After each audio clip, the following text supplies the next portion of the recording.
I'm joined by American economist and senior fellow of Foreign Policy Institute at Johns Hopkins University, Mr. John Lipsky. So thank you for speaking with us. My first question to you is, how do you see in last decade the growth of India?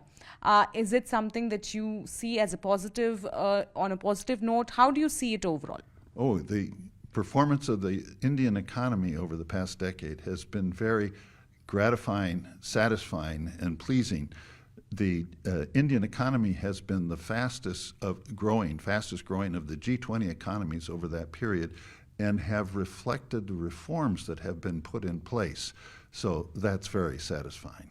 And how do you see that India, always been known as a welfare society, is now setting up semiconductor industries, is exporting defense products and setting up the entire digital infrastructure? So do you see this as a major growth? Oh, of course. And it reflects some advantages that India had been developing over time that just needed to be taken advantage of, especially a substantial body of highly technically trained workers who now are finding the opportunities that they deserve. But it's not just in those areas.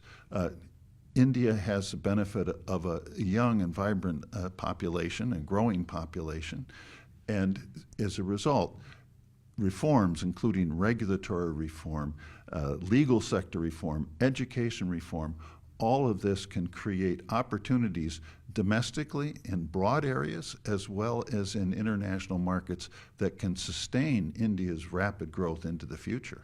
All right. And my last question to you is that there is a target for India to be a developed nation by 2047. Do you think that this target is something that is achievable?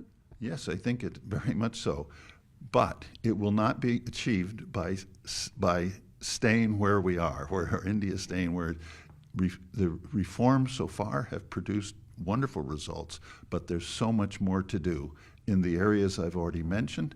Happily, we had a visit with the Prime Minister yesterday in which he not only was proud of what has been accomplished, but promised and sees clearly that new reforms will produce new progress.